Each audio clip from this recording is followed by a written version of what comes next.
Goldstein, and I'm the president of the Municipal Art Society, and we are delighted that so many of you have come here tonight to join us, especially those of you for whom CEQR is part of your day-to-day wheelhouse. So thank you especially to those of you who do this day-to-day. I want to start the evening by thanking my incredible staff who have made this report happen. And as you'll see, it is extraordinarily detailed, and it's taken many months to pull it together. I'd like to recognize Tara Kelly, our VP for Policy and Programs, and Tom Devaney, who you'll hear from a little bit later, who really led the charge to do this report, and whose thoughtfulness and perspective on it all through the process has been incredibly impressive. Thank you. I want to thank Robert Joseph, who did an absolutely masterful job in leading the project as its project manager, and you'll hear lots from him in just a minute. We also have Marcel Negret here somewhere in the back, who has left MAS, but we've forgiven him. He's gone to RPA, but who was absolutely critical in shaping this report before he left. We also had an incredible team of unusual interns, Virla Arts and Tom O'Grady, who worked way above their pay grade to make this report happen today. So please help me thank all of them for their work. And lastly, but not leastly, please help me thank Iana Angelo for organizing tonight's event. Our panelists who are joining us are just fabulous, and we're looking forward to that discussion, which will be moderated by our board member, Jill Lerner, very shortly. But I wanted to start with just a few remarks about what this study is about. Many of you, I'm sure, have many observations about what works or doesn't work in the CEQR process. MAS has the rare luxury, and I think a resulting obligation, that comes from having the time to stand back from the day-to-day fray and take a look and make some deep observations about particular topics, to study them and to think both about the consequences of the insights that we arrive at and also to suggest some solutions. And this report is really a result of just that kind of study. It looks at CEQR through the lens of two major rezonings, obviously, Long Island City and downtown Brooklyn, now distant enough in time to review the reality on the ground. And though this may be a little odd, I want to share with you some of the things that this report is not. It is not a gotcha. It's not a condemnation in any way of the individuals or institutions that prepared the CEQR documents for Long Island City or downtown Brooklyn. We know that the people who toil every day for city agencies are doing incredibly thoughtful, incredibly deep work. And the report is an attempt, really, to do something else, to give us perspective that we all need to look at the CEQR processes with new eyes. It's not a condemnation either of downtown Brooklyn or Long Island City, which each in their own ways are incredibly fascinating and vibrant communities. We recognize that the growth of housing and new mixed-use communities in New York City is absolutely essential. But the report is a look at whether our city processes are getting us what we had hoped that they would. And in the end, this study is really less about Long Island City or downtown Brooklyn and more about using this long lens to look at the particular rezonings to give us all a reality check on how these processes are working. New York City and New York State have always been at the forefront of looking at public and environmental review of key projects that shape our city. At its root, these processes are about giving communities affected by them and the decision makers who need to opine on them the very best information they can get to help them make those decisions. Unfortunately, we think these processes are failing them. So we've done our best to point the direction for some practical changes that can make these processes better. We know that there will be no change unless there is a will to work together, to be frank about these challenges we face and to seek the space to correct them as best as we can. We sincerely hope that you find good food for thought in this report, even if you disagree with the this or the that aspect of it. We will never succeed in making the system any better unless there is a cross-section, a sector commitment to doing just that. We wish to begin that process with all of you tonight.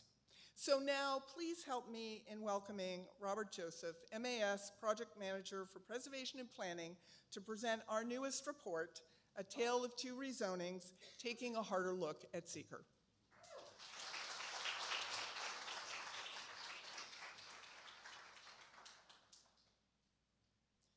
Hello, everyone. Thank you for coming out tonight. This project was born out of MAS's accidental skyline work, which some of you may be familiar with. The report details how one of the biggest causes of unpredictability in development in New York City is the city's environmental review process. So we decided to take a harder look. The city's environmental review process is used when the city wishes to make a discretionary action possible. When the city takes a look using the city's environmental review process, it results in an environmental impact statement. That is the culmination of the process. And in that document, 19 different technical categories are evaluated. Those categories include transportation, open space, community facilities, and more. In addition, different alternative scenarios for that discretionary action are included in that environmental impact statement. And the environmental impact statement is essentially guided by a set methodology in the CEQR technical manual. So the set methodology provides the framework for the environmental impact statement documents. We chose to look at these two rezonings in Long Island City and downtown Brooklyn because a long enough time period has passed that they are now beyond their build years. Long Island City, the build year elapsed in 2010, and in downtown Brooklyn, the build year elapsed in 2013. We also took a look at these rezoning areas because they were big, planned neighborhood rezoning efforts. They were going to be central business districts with a large expansion of commercial office space. You can see the lots that were rezoned in gray and the study areas in red around them. And those were the basis of the studies in the report. In Long Island City, a primarily commercial business district was going to be built with nearly 6 million square feet of development, most of which was going to be office space. The report also suggested that a conservative estimate for the number of residential units was 300 units in the Long Island City rezoning area. If we take a look at the parcels, the projected development sites in red, you can see the 12 sites where development was projected to occur. The sites in yellow are upgrade sites that were slated for improvements to existing buildings, perhaps to upgrade them into usable office space. If we take a look at where development actually happened by 2018, you could see in blue where development, in dark blue where development has already happened, and in light blue where development is either under construction or planned to occur. Development has occurred on more than 50 sites in the rezoning area when there were only 12 projected development sites slated for development and evaluated in the environmental impact statement. In terms of the land use, you can see in purple, industrial manufacturing was primarily the land use in 2002, just after the rezoning. In 2018, we can see orange, or mixed residential and commercial uses, predominated the area. So what does this mix of residential and commercial uses look like? If we take a look, we see that 2% of the floor area in the rezoning area was residential in 2002. Unfortunately, the city's data doesn't allow us to break down the commercial data for this year, but we do have it for later years. We can see that the proportion of residential at floor area had grown to 13% by 2010. And by 2018, 60% of the floor area in the rezoning area had been residential. Let's take a step back and consider the fact that this was going to be an expansion of office space, a central business district near Midtown Manhattan. And it became predominantly a residential district that saw a decreasing proportion of its space being used for office, what it was intended to be used for. Put another way, what we're showing here are the projected development sites. These are just the sites that were evaluated in the reasonable worst-case development scenario of the environmental impact statement, the ones for which the impacts were calculated. The nearly 6 million square feet of development were supposed to be primarily commercial. However, by 2010, there was actually a loss of commercial space in the rezoning area because more space was demolished, more commercial space was demolished than actually built. By 2018, 3.5 million square feet of development had occurred in the rezoning area, most of which was residential. I'll take the time here to point out that these are just the projected development sites, the 12 that we showed you on that first map. In addition to these sites, 5 million square feet of development occurred on other sites in the rezoning area. And we anticipate that 5 million square feet of development is going to occur in that same area in the near future. If we take a look at how the demographics have shifted over time, looking at the yellow line, we see the census tract that overlaps the rezoning area.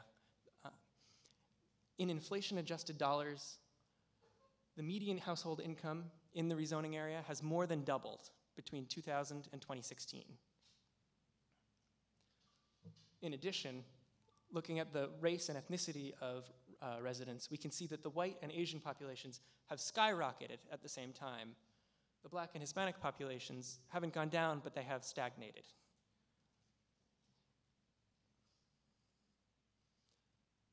These 8 elementary schools in the rezoning area were at 86% utilization in 2001.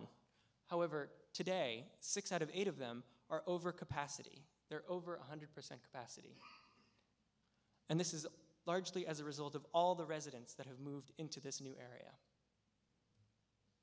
If we take a look at the scale of development in the rezoning area, what we're looking at here is next to Sunnyside Yards and essentially on the eastern side of Queens Plaza, just south of Dutch Kills Green, which you can see in green. The projected development site on the left, the Municipal garage, was going to be 1.5 million square feet of office space.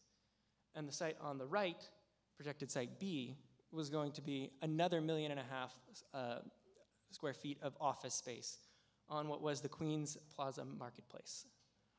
However, in 2018, we see the developments that have already been built in dark blue and the future or under construction developments in light blue. A significantly different story has happened. While some commercial space has been built in this area, the majority is residential, including Jackson Park, which is on what was projected site B. It is 1.6 million square feet of residential development spread through 3 different towers. The light blue tower at the top of the image, 2923 Queens Plaza North, that is going to be behind the Long Island City Clock Tower. It has the potential to be one of the tallest buildings in Queens, if not the tallest. Now let's move on to downtown Brooklyn. The aspirations were largely similar in downtown Brooklyn to create another business district with more office space, essentially to compete with the suburbs and suburban office locations that were stronger at this time. We saw that the nearly 7 million square feet of development that were going to happen here were supposed to be commercial, primarily. In red, we see the 12 projected development sites in the rezoning area that were part of the reasonable worst-case development scenario and evaluated in all those different technical categories that I mentioned. The sites in yellow are the potential development sites. They were not evaluated as part of the EIS, but they were expected to be developed sometime after the 2013 build year. If we look at where development happened, development happened not only on projected and potential sites, but on sites that were never anticipated or expected for development. And development happened in ways that were never foreseen. If we take a look at the land use in 2004 2004, we can see that commercial and office space, shown in red, is the dominant land use. However, by 2018, orange, mixed residential and commercial, had become the dominant land use. In terms of breaking that down, we see that 3% of the floor area was residential in 2004, 25% in 2013, and 47% of floor area was residential in 2018. Again, this area was supposed to be an expansion of the office market, a new central business district in New York City, but it ended up being predominantly residential. The development shown here on projected development sites was supposed to be mainly commercial. Most of the nearly 7 million square feet of development was supposed to be commercial. However, in 2013, there was actually a loss of commercial space because more had been demolished than actually constructed. The 4 million square feet of development that has occurred by 2018 is predominantly residential. And I'll step back again to say the development that's happened here is just the 12 projected development sites that we showed on the map in red. Outside of these sites, there's nearly 3.5 million square feet of development that has occurred elsewhere, and another 3 million square feet is projected for the future. In terms of the demographics, the 3 census tracts that overlap the rezoning area are shown in yellow. We can see that the inflation-adjusted median income has more than doubled in this area as well, especially compared to the nearby census tracts. If we look at the demographic changes, the white and Asian populations have here as well gone up significantly, while the Black and Hispanic populations have stagnated. If we take a look at the development scale projected for downtown Brooklyn, these 3 sites were going to be office sites surrounding the crown jewel, the centerpiece of the downtown Brooklyn rezoning, Willoughby Square Park, which was not only going to provide much needed open space for this area, but it was going to provide an underground parking garage to alleviate some of the parking issues in this area. However, by 2018, it was never built. And much of the development that has occurred, again, dark blue has already been built, and light blue is either under construction or going to be built, is predominantly residential. For example, 388 Bridge Street on the far right side was, for a time, the tallest building in Brooklyn. That title is going to once again be usurped by 9 DeKalb Avenue, which is currently under construction. It will be over 1,000 feet when it is completed, and it will be the tallest building in Brooklyn. And all of this development has impacts. If we look at the impacts from the shadow impacts from these buildings on the open spaces that were expected to exist, we could see that the projected developments were not going to result in substantial impacts. However, the development that is going to happen will result in substantial impacts because it is occurring not only at a larger scale than was imagined, but in places that development was not expected to occur. So all of these miscalculations, they matter. The city is not afforded the flexibility or required to assess all of the alternatives that would allow it to essentially evaluate the possibilities that did occur. We've demonstrated for you how the demographics have shifted in this area. We've seen how the open spaces are impacted and how open spaces that were supposed to materialize never did, and the ones that do exist are often impeded or hurt by shadow impacts that are occurring. In terms of school seats, all the residents that have moved into these areas, they have overflowed the schools. Elementary school students are now bused 30 minutes to other neighborhoods just so they can go to elementary school. In terms of urban design and shadows, buildings are being built at a scale never imagined in 2001 or 2004 when these rezonings were passed. And in terms of transit, we've seen some substantial impacts, especially in Long Island City, where transit ridership has increased by more than 25% in the last 5 years. And a number of different projects are in the pipeline for Long Island City as well. The Annabelle Basin rezoning is going to add thousands of new units. And it's also possible that Amazon may consider making its home there for HQ2. So why do all of these impacts matter? These impacts matter because we haven't stopped neighborhood rezonings. The de Blasio administration has gone through 5 neighborhood rezonings thus far, and 6 more are planned. That's why MAS has come up with a suite of recommendations. I'm going to give you a taste of some of those to essentially overcome the shortcomings, essentially do better. We aspire to do better as a city, and these recommendations are going to help push our environmental review process in that direction. We think that it's critical that all necessary sites are included in the reasonable worst-case development scenario. Small sites under 5,000 square feet and sites containing rent-stabilized units are often excluded from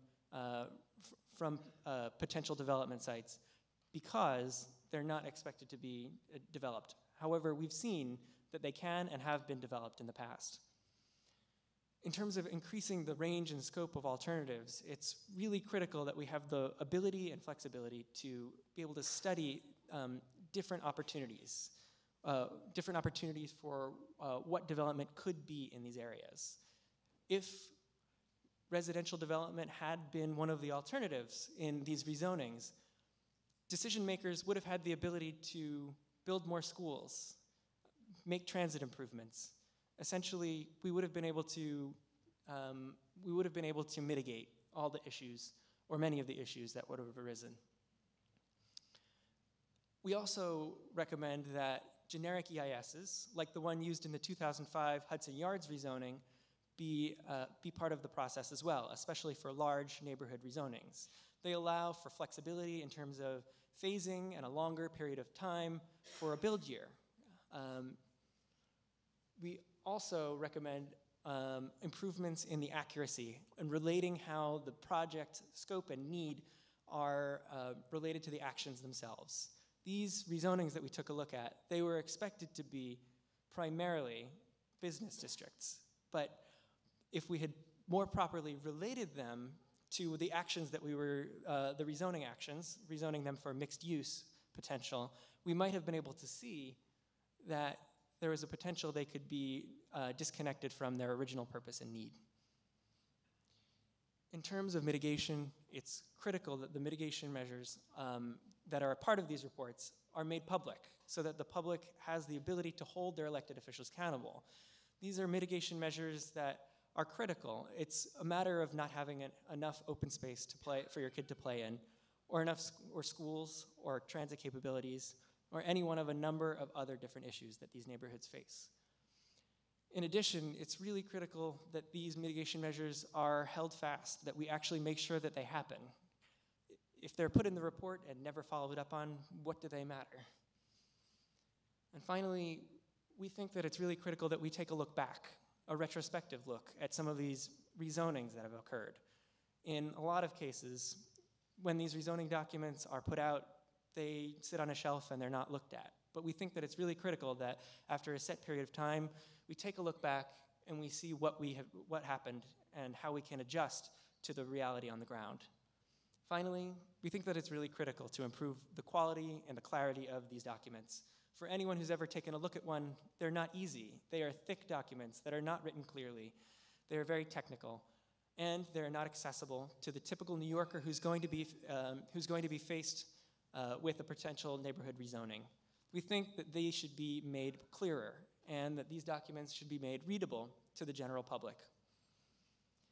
And those are essentially our recommendations. We are hoping to make the city better, and we hope that you take a look at the full report that we've done on our website. Thank you so much for taking the time to spend your Thursday night here. We're looking forward to the panel discussion afterwards. Thank you.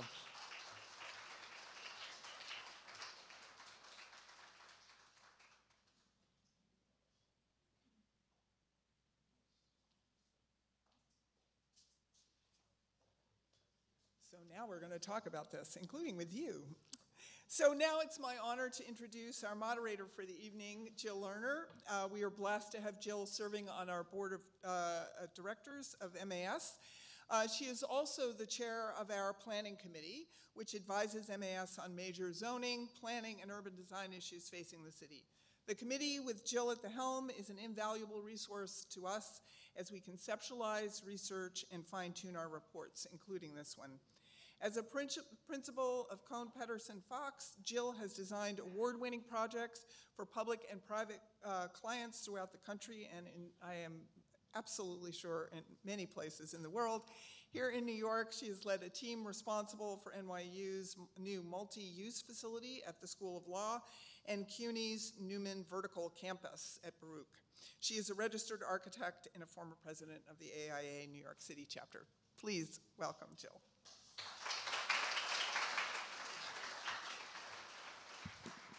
Thank you, Elizabeth. It's great to be here on behalf of the MAS, and of course, as former president here, I love to see a great crowd at the Center for Architecture, where some terrific dialogue always takes place. So I'd like to introduce the panelists, which I think are going to give you some really fantastic perspectives on what you've just seen and be able to really answer any questions that may come up with great knowledge, actually. So, to begin, please welcome Elena Conte, and maybe with each person you could come up. As Director of Policy at the Pratt Center for Community Development, Elena oversees initiatives that link community technical assistance to policy. She leads the Pratt Center's work on neighborhood rezonings, most recently collaborating with more than 9 community-based coalitions throughout the 5 boroughs that are grappling with land use actions related to the mayor's Housing New York plan. The Pratt Center report, Flawed Findings, How New York City's Approach to Measuring Displacement Risk Fails Communities, will certainly be a topic of discussion tonight. Our next panelist, and thank you very much, Elena. Our next panelist, Michael Gerard, is a professor of environmental law and director of the Sabin Center for Climate Change Law at Columbia Law School. He practiced environmental law full-time from 1979 through 2008, with much of his practice involved in the federal, state, and city environmental impact review laws. He is the co-author of a 2-volume legal treatise, Environmental Impact Review in New York, first published in 1990 and updated annually ever since. Welcome. Michael is also a former general counsel of the Municipal Art Society and formerly chaired the environmental law sections of the American Bar Association and the New York State Bar Association. Welcome. Our final panelist is Tom Devaney. Tom is, so I work with Tom very closely on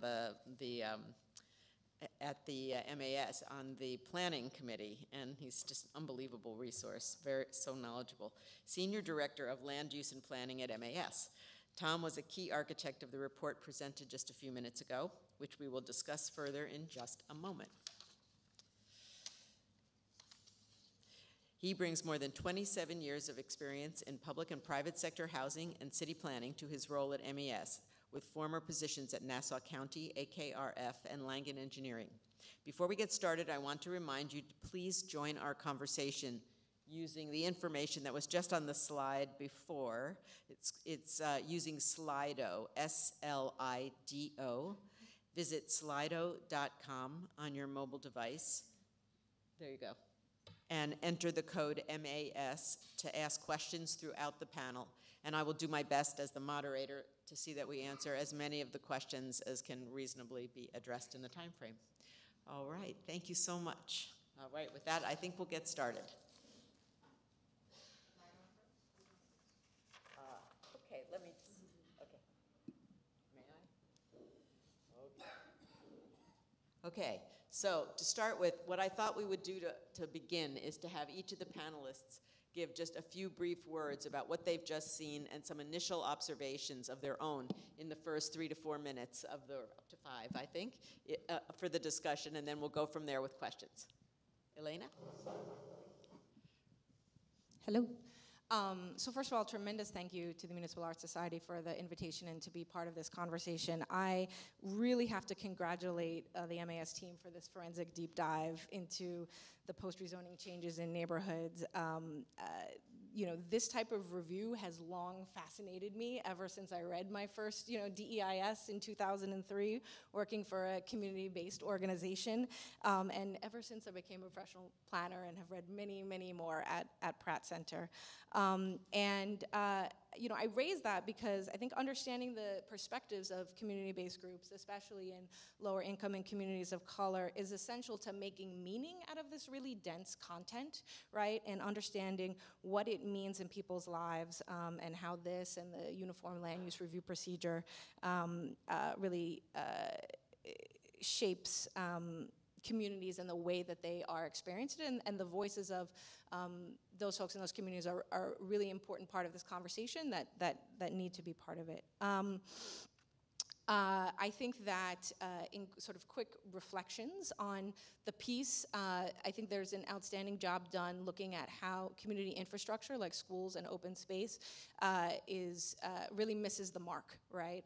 And what that means for communities, again, with this sort of structure of how the neighborhood relates to the whole, is that when we get it wrong, right, we are not only making it bad for the new people that move into that neighborhood, right, but we're having impacts on a larger system that disproportionately impacts, vulnerable students and students of color. So there's pressure on schools where there's already overcrowding. There's pressure on students who are already vulnerable and experiencing that. And so it's really not just bad for the neighborhood, but it's bad for the system. And I think all of these things sort of point to how this conversation is just in one part really about CEQR, and is another part about planning reform and the planning reforms that we need to see as a city. Part of the reason why I was invited, besides our warm collegial relationship with MAS, is because we did just recently do a report called Flawed Findings that looks at the indirect residential displacement risk methodology in CEQR, right? Obviously, displacement risk and even sort of displacement result is very difficult to study, right? You can't do sort of the same look at the impacts 10 years later or beyond as straightforwardly as the really elaborate work that MAS has done here with this.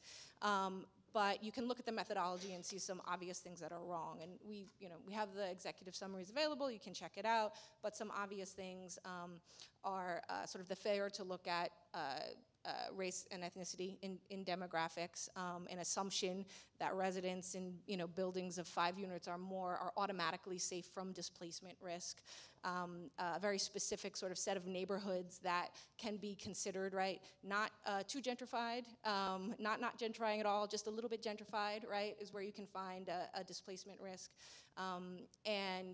Ultimately, and I think this cuts across all the categories, right, is the wide discretion, right, that the authors of NEAS have to dismiss any information that is found through sort of additional logic, right? Whether it's saying that mandatory inclusionary housing automatically balances out any impact from displacement risk, or any other sort of justifications. So in a nod to MAS's great recommendation that EISs should be easier to access and more transparent, I tried to do a quick look at the downtown Brooklyn one and the Long Island City one in order to just check up on because in our report, we looked at 8 different EISs, but we didn't look at these 2 to see their relationship. So couldn't find the Long Island City one very quickly, but downtown Brooklyn, of course, did. And just want to, again, sort of make the connection here. And I won't go much longer. Someone keep me mindful of how long I'm going, please. So as I understand the analysis, right, in downtown Brooklyn, there was an estimation that there was going to be about 1,000 units residential created, right? And both in the rezoning area and beyond, in reality, that figure is closer to 10,000 new residents, right? So it's a factor of 10, which is unbelievable, right? Although the residential displacement methodology has changed since 2000, at the time, one of the factors was looking at is how much high-cost new housing would be created, right? And how many sort of new higher wealth individuals would be coming into the neighborhood, right? And that's part of the basis for doing the indirect residential displacement risk. So if your numbers for those two things are off by a factor of 10, so clearly your residential displacement risk is also going to be dramatically off. So just wanted to sort of highlight and underscore that really across the board, it's a tricky story about how some of this misses the mark, and look forward to hearing from folks and continuing the conversation about how this all knits together for what we need to do as a city. Well, clearly, just one comment. Yeah. By missing, I mean, clearly the vision of the city at that time was not anticipating that new neighborhoods of tremendous residential growth would be necessary, but that new neighborhoods of commercial growth were what was missing and would be the future. But by not anticipating it, I would say we missed the opportunity of solving some of our displacement problems in other neighborhoods and incorporating the kinds of housing that might have mitigated displacement problems in other neighborhoods. So, absolutely. All right, Michael, your turn. So environmental impact assessment began as a legal requirement in 1970 with the enactment of the National Environmental Policy Act at the federal level. The idea spread to about 20 states and to many countries around the world. One of the deficiencies that has often been noted during this long period of time and very seldom really addressed is the after-construction look back at the accuracy of the EISs.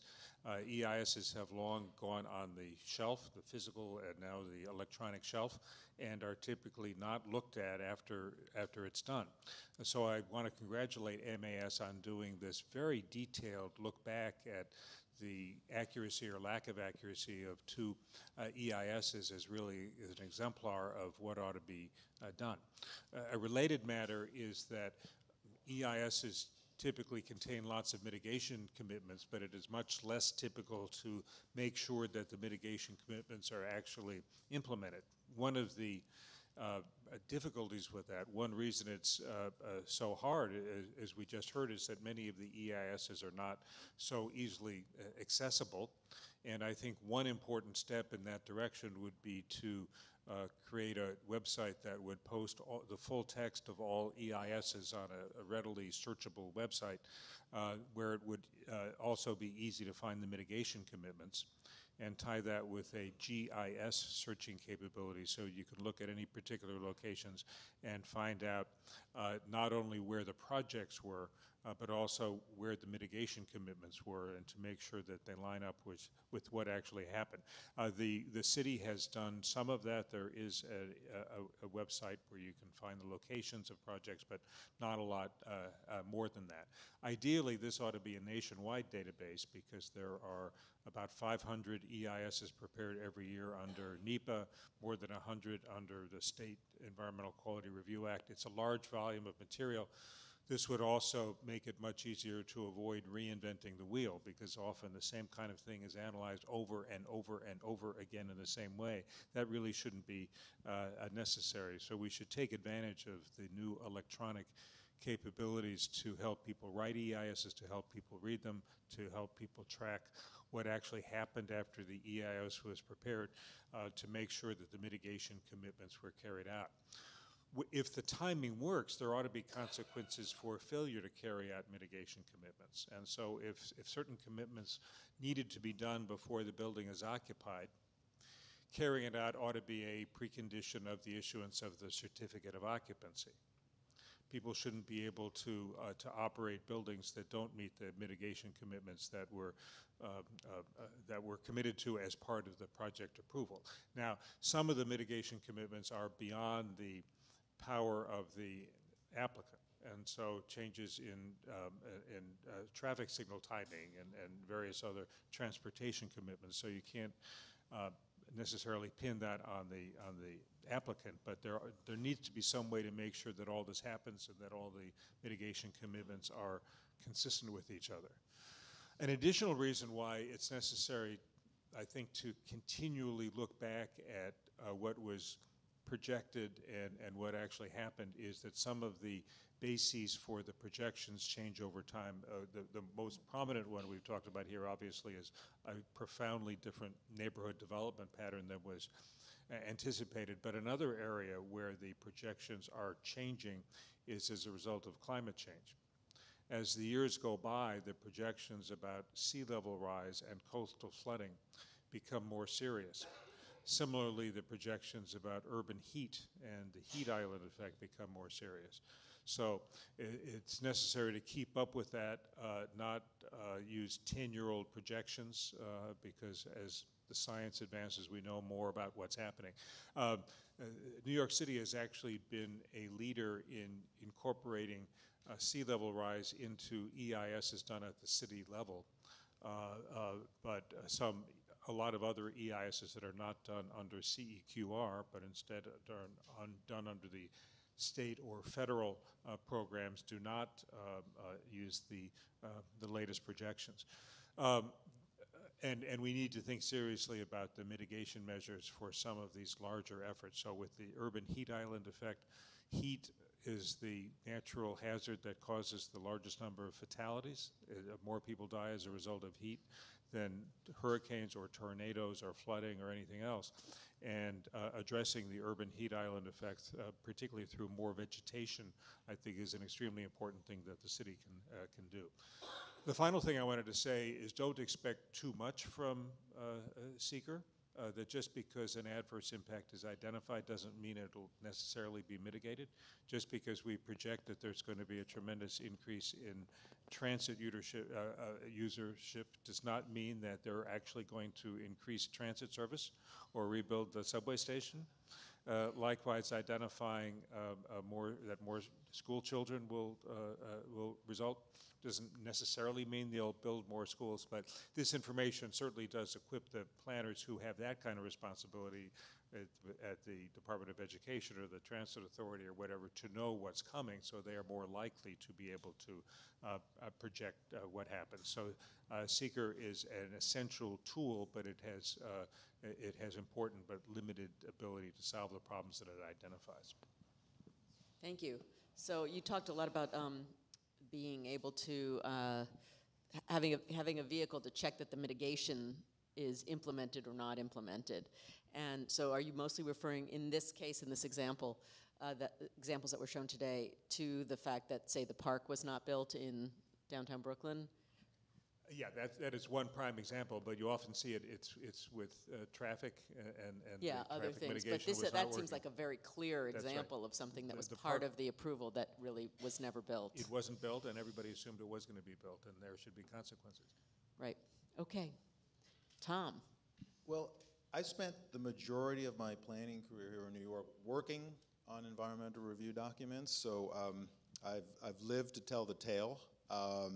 And lived through it. and I always felt that they weren't quite rigorous enough and weren't really comprehensive. And I often wondered what happens after they're done. They sit on a shelf somewhere, it's approved, the project gets done. So once I came to MAS, and as Elizabeth alluded to, we have the independence to do this kind of study. And the impetus really for it was we cover the neighborhood rezonings pretty religiously, and we put together testimony, and we find similar things happening, similar deficiencies in EISs, and we internally discussed, all right, where do we go with this? We can keep on writing testimony, but wouldn't it be great if we actually went back and looked at an EIS for a neighborhood rezoning, and to see what was projected for development, what were the impacts identified, and what really happened. And so we actually were probably too ambitious in the beginning, because we were going to cover more than these two rezonings, but we had a number of rezonings that had been done in the last 15 years. 125th Street we looked at, the Lower Concourse, but we looked at them, and a lot of development didn't really happen, so it really wasn't worth exploring. But when the 80 Flatbush project came out in downtown Brooklyn, we were looking at that project, and that was part of the part of the downtown Brooklyn rezoning, and it was identified as a transitional zone. But then what was happening was the highest density for development outside of Manhattan that didn't use transfer of development rights. So we were like, this was supposed to be a transitional zone between Boerum Hill and downtown Brooklyn, but now it's being rezoned again, and there's going to be a massive 1.1 million square foot mixed-use development. So then we started digging a little deeper into the downtown Brooklyn EIS, and thought, well, why don't we look at downtown Brooklyn and Long Island City? These are two of the fastest growing neighborhoods in the country. And so we narrowed it down to these two rezonings, thankfully, because we've been working on this since May. So, but I think the idea was to do an apples to apples comparison. I think anyone who knows these areas knows the explosive development of residential development, and so we thought that these were excellent examples. The development had already occurred. There was enough time for us to step back and take a look to see case by case. And again, we wanted to be consistent and we wanted to be fair. So we looked at what was projected for specific sites, and then expanded it into what is there now. So it was a one-to-one comparison. So. And that's what we produce today. Well, thank you. Thank you for the explanation and the history, and for the, I think it's fantastic that you did actually pick these two neighborhoods, because there's such good examples of like radically the city thinking it's going to go this way, and it actually went this way. And now we're faced with what do we do? I mean, in a way, it's a good problem to have. It's better than everybody leaving the city, right? So it's a good problem to have, but how could we have anticipated it much better is really, and is the CEQR process the right one to use, and how could you modify it to get to test out more potential what-ifs, more potential scenarios, so that the city could really either investigate more, or do you think that's the answer? I'm asking the panel now. Or do you think it's that you pick one future, like they did, that you think is going to be the right one, and you have checkpoints along the way, and you see, like, after 3 years you check the building permits, you check what's really happening, you check market demand, you check what's happening in the commercial world, in the residential world, and so forth, and you say, is it going according to plan, rather than waiting to look back now, 15 years later. I was trying to think about it. I was talking to some people in my office about, like, well, so why did this happen? I was trying to remember back to those early years, and I was thinking about the fact that there was, a whole report about, forecasting New York City being short of office space, right? And there was a lot of fear of companies moving to New Jersey, which was busy developing at that time, and people wanting to keep the business here in New York. It's also right after 9/11, and there was a certain amount of people thinking maybe Lower Manhattan will never come back, and maybe we have to provide alternative places for people to have their businesses. So, the city was in a completely different mindset. And also somebody reminded me, which I'm not, that we might not have even had cell phones then.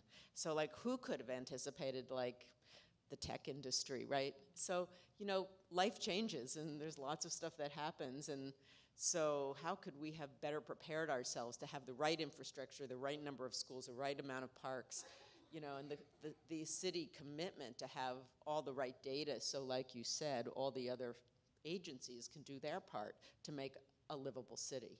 So what do you think's the best way? Elena? It's an excellent question. I think for me, it's less of a story of, like planners betting wrong or making mistakes, or, I really sort of echo that Elizabeth's remark that this is about, good faith people doing good faith things, right? But that what's happening is that the structures are very limited, right? The structures are not appropriate to empower us to sort of get the right answer. And for me, again, the question is less about CEQR and the predictions, although I love the idea of the city looking back more frequently and before the 10-year horizon, but for me that needs to be in the context of what it is that the Department of City Planning and the other agencies do in collaboration to plan for our city, right?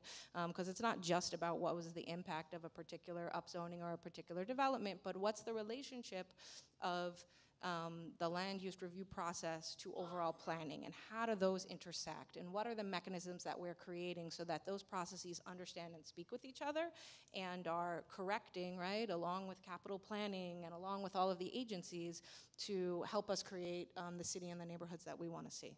So do you think secret is the right process, or do you think this is really that the city should be undertaking more comprehensive planning, you know, among multiple agencies? Right. Taking the lead for that. Sure. I absolutely think that the city should be undertaking more comprehensive planning, and I think that we can improve CEQR. I do think that some of the tension, right, on CEQR and the tension on the land use review process will be alleviated by a better overarching planning framework, because right now, at least certainly for the case of residential displacement, right, because it's through the CEQR process for new development that is really the only place in the law that the city is required to quantify displacement. It becomes as though displacement is only about new development, and for certain that is patently false, right, and puts inappropriate pressure on lead applicants, right, to account for things that are much larger than what they're doing. So both. Okay. Make it better. Michael. So there's no methodology that can confidently predict 15 years or 20 years into the future until they Correct. invent the time machine. And if they do invent the time machine, I have higher and better applications for it. And you can't look at an infinite number of alternative futures. You can only handle a limited amount of alternative futures and alternative development plans. But I do think that the periodic look back during the construction period is very useful. That if you have a generic EIS for an overall project that has a very long build-out period, that it absolutely does make sense every few years to take another look to see if the trends that were assumed at the time were adopted. Now, you do have that to a certain extent when you have a generic EIS and a particular project comes in and you do a technical memo to see whether a new EIS is necessary. I think, but often those technical memos do not include a comprehensive look at the background conditions. They look more at what are the impacts of the particular additional building or something like that. Right, and it's very different to do one building at a time than to think of an entire neighborhood developing. Exactly. And so I think a more comprehensive look at the background conditions and so forth every few years would be very valuable, so you can hone in on what alternatives going forward ought to be selected.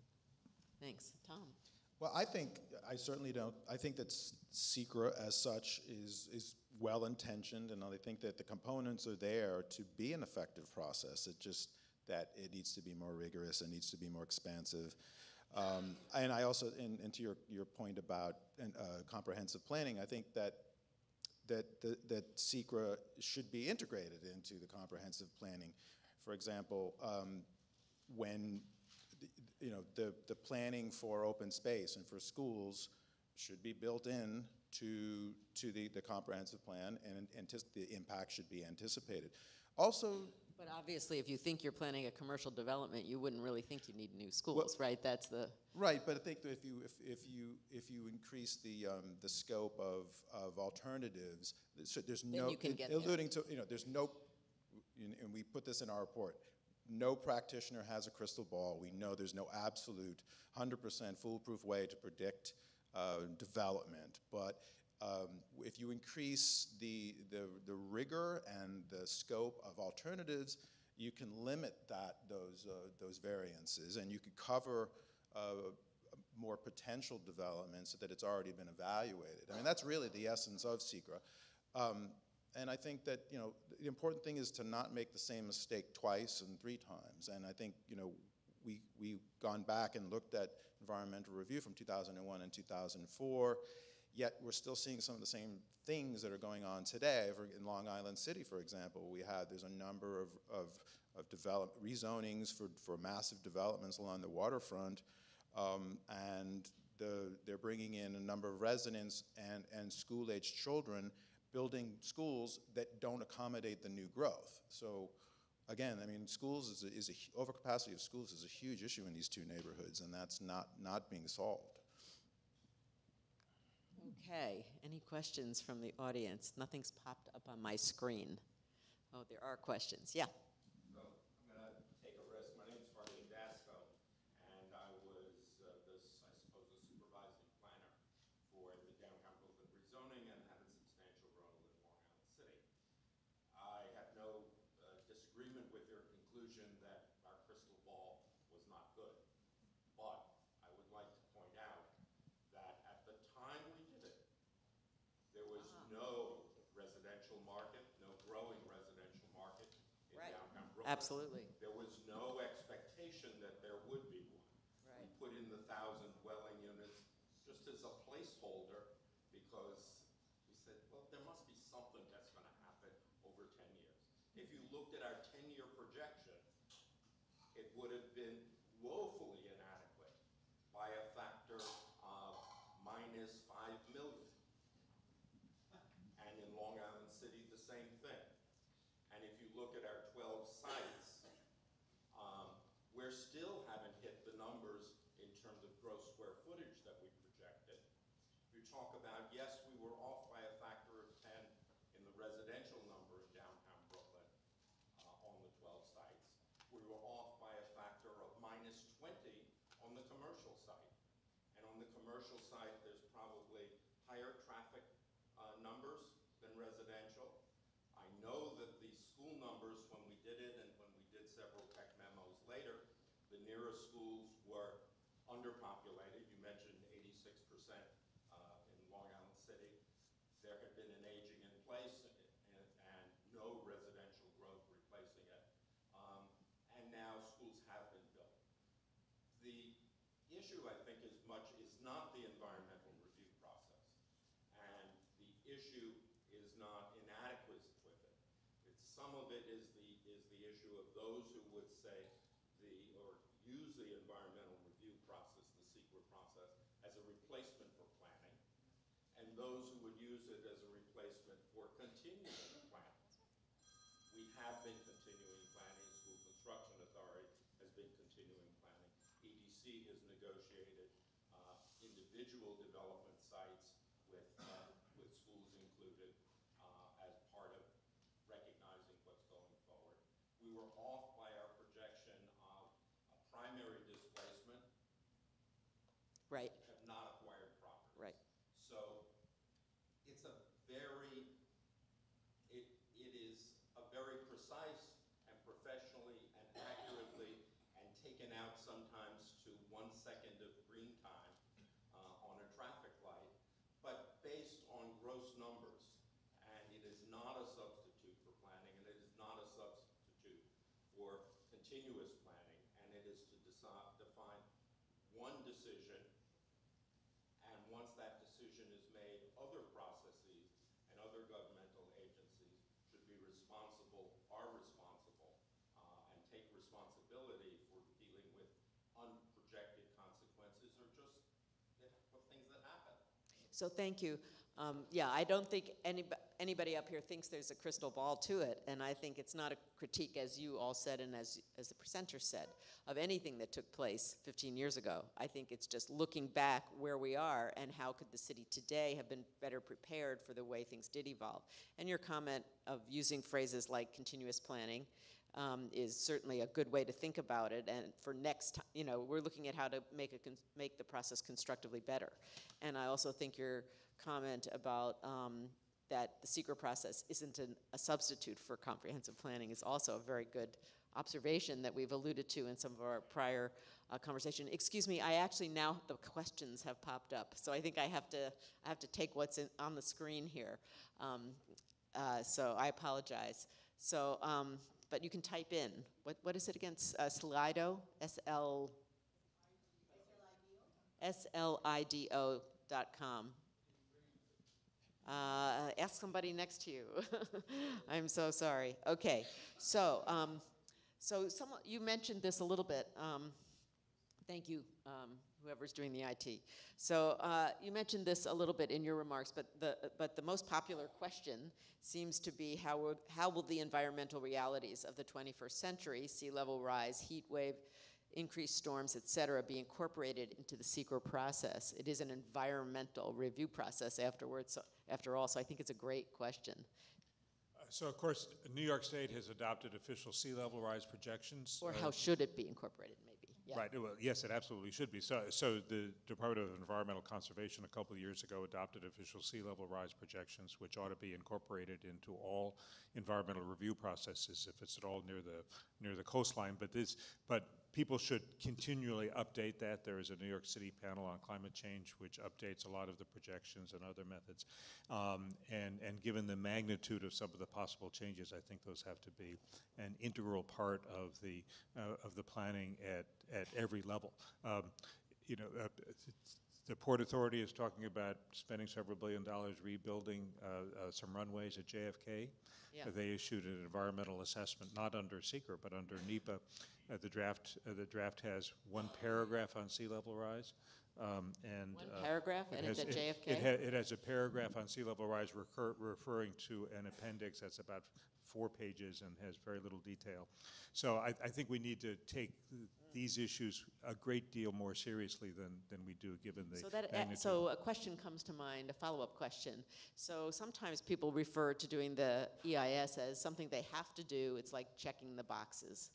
And so what you're saying is, somebody's checked the box, there's a paragraph, but is that really sufficient in terms of the depth of the answer? So how would one go about revising the requirement so it's actually a meaningful answer and somebody put some thought into it? Not that it wasn't a thoughtful paragraph. But. It wasn't. So obviously there are some firms in town that do a lot of the EISs, and they're very professional, but their clients aren't necessarily asking them to do this level of depth. I think there's an important role for groups like MAS and others to be commenting very specifically on these issues and using the latest technologies. And I think that it's up to the lead agencies in the city and the state and so forth to insist that all this analysis be done. Just one observation, our city started under Bloomberg and has continued to project itself as a leader in sustainability. So one would think our agencies would require the same level of commitment to the reality of these issues, and similarly our state. So you make a very good point. Right. It was not. The Port Authority is not a city agency, so it's not. State, but it's partially state. Right. Yeah, and the state too, also wants to be a leader in these areas. So it seems that it would be appropriate. I can't say the same for the federal government, but the other two, yeah.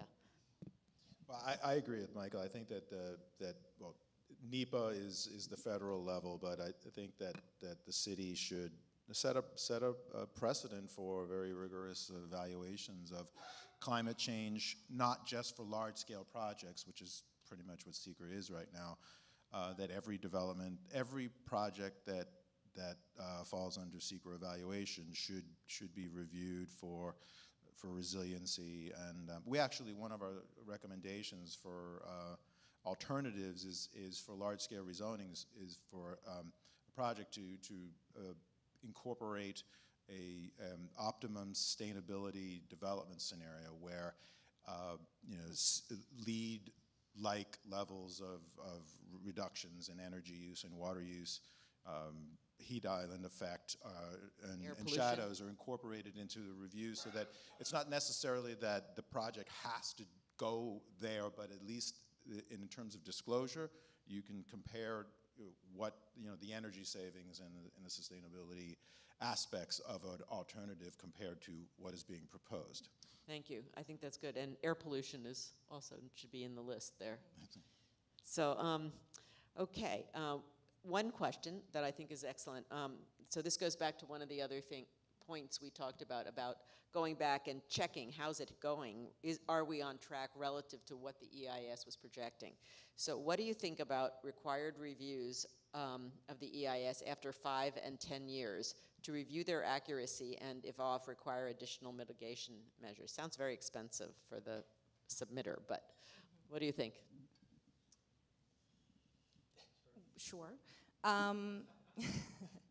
So what's interesting to me about the recommendations for making the mitigations transparent and clear and publishable is that there's also a disconnect at the point of listing mitigations about the extent to which they actually sort of address the issue needed, right? So there's sort of a really wide variety in not an actual correspondence between sort of the significant adverse impact found and what the remedy prescribed is. So before I would kind of get to the point of sort of understanding how and when we penalize related to mitigations, I would want a clearer delineation or relationship between the mitigations that are proposed and also mechanisms for actually implementing the mitigations that are agreed to beyond sort of the negotiation that happens at the time of city council approval with funds that are published in the the neighborhood commitment plan tracker, because that's a wide variety of things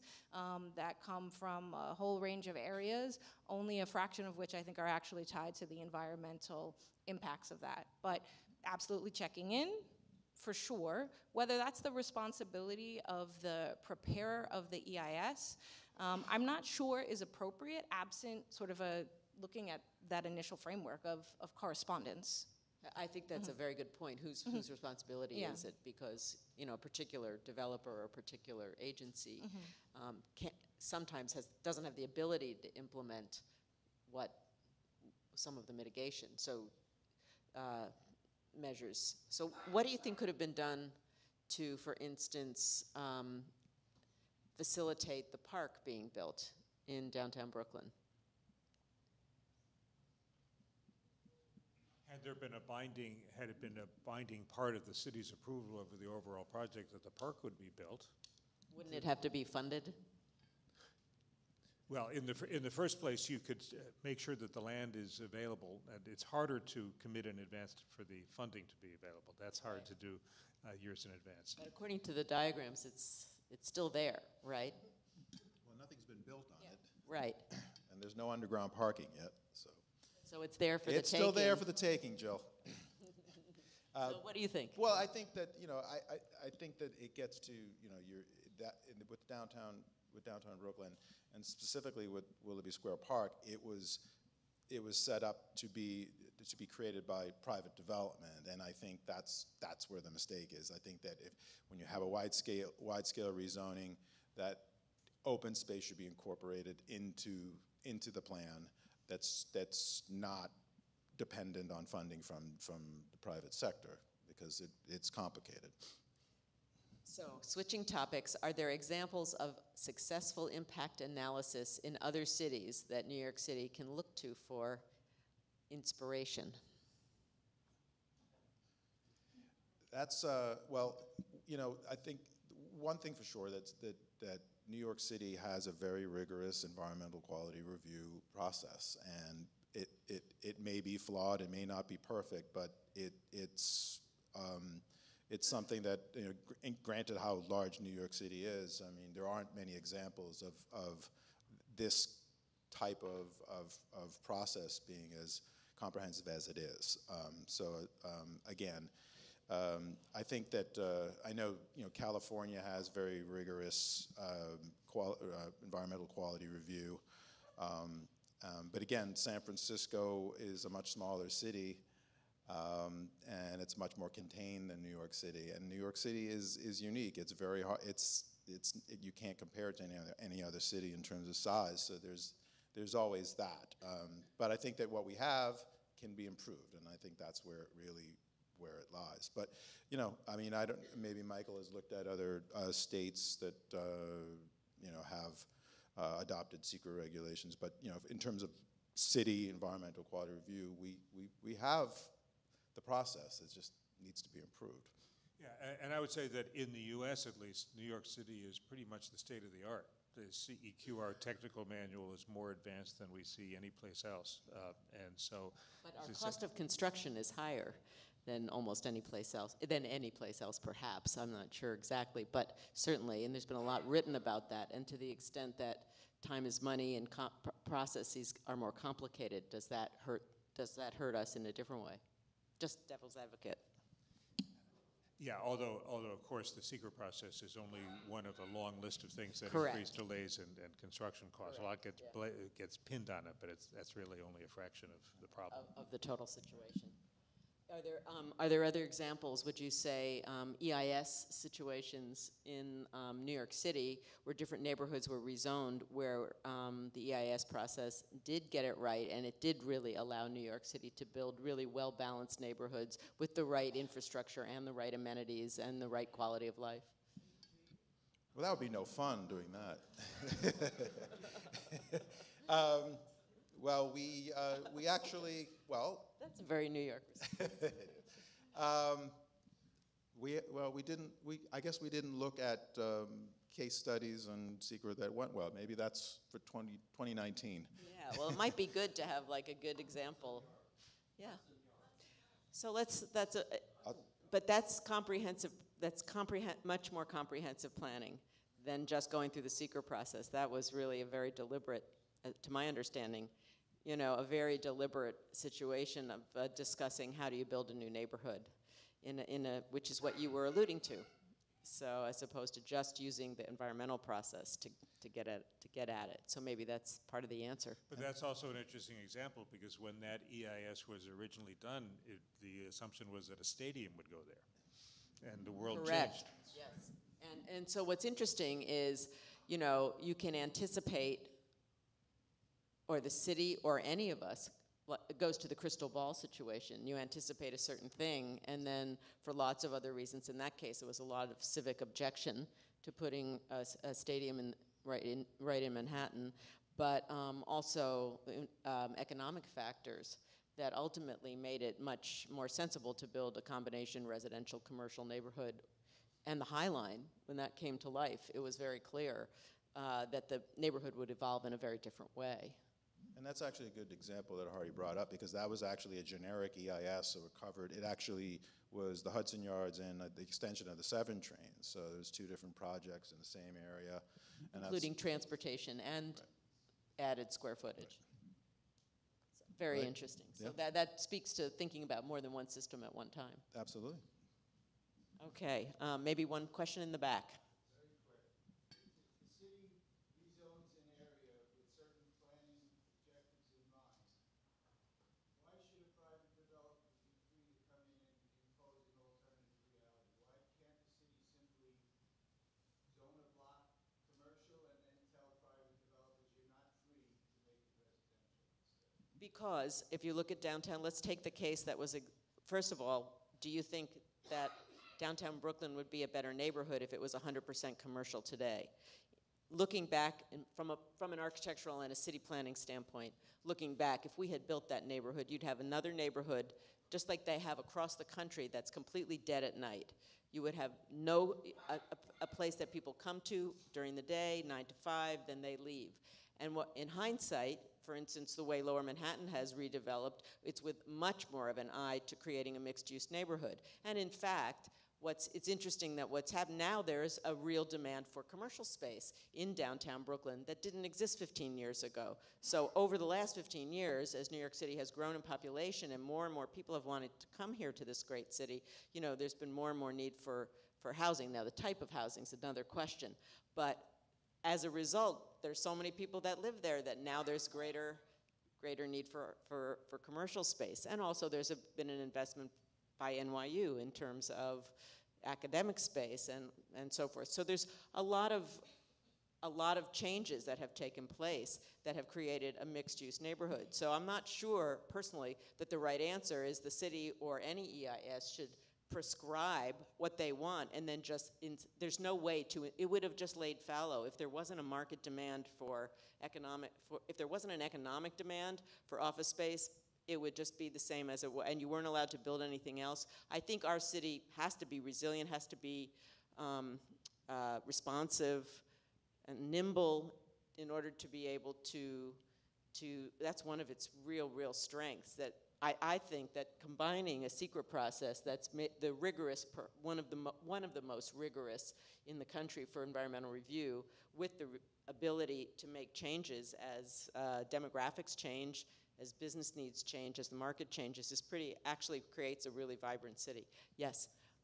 1 minute, okay, all right. Closing remarks. That's not a question. That's, okay, that's a statement, yes, closing remarks. Okay, everybody gets 20 seconds.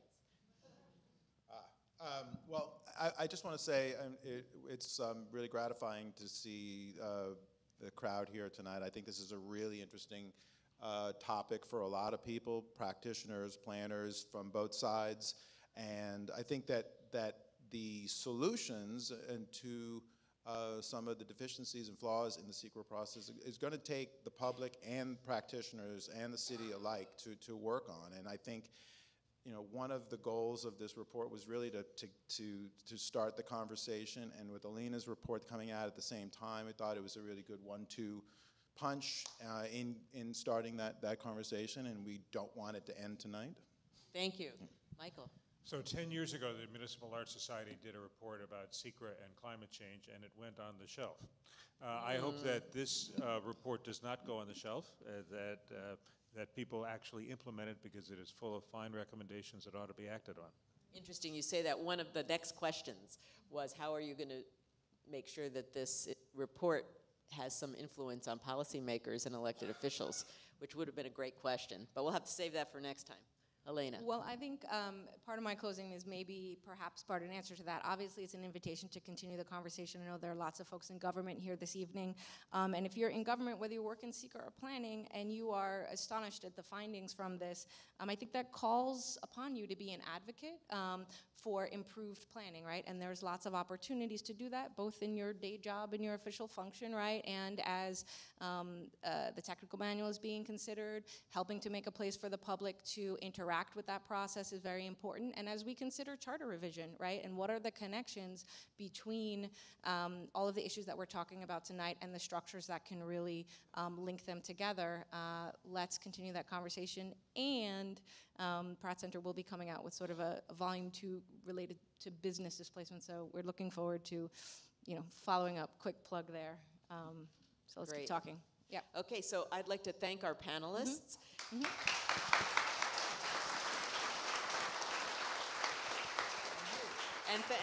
And thank you all for all the great questions. I'm sorry we didn't get to them all. And please check out the website, because it's really an amazing piece of work that MAS did. Thank you so much for doing this. Thank you.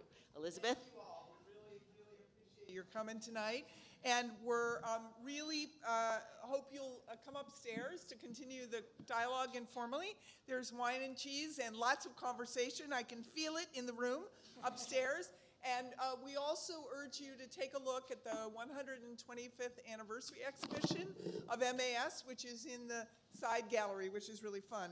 That exhibition is a tribute to all the generations of MAS leaders and members who've come before us, and all the hard-won victories, and in fact, some of the hard-fought-for losses. The visionary ideas and some of the ill-timed campaigns that we've had. So by all means, take a look upstairs. And I also wanted to tell you that there are reports that you can thumb through if you haven't yet had a chance to download yours. But there's also a short form of all of our recommendations that you can indeed take with you. So thank you for joining us. Please go upstairs and join us for a glass of wine and some appetizers, and thank you again for coming.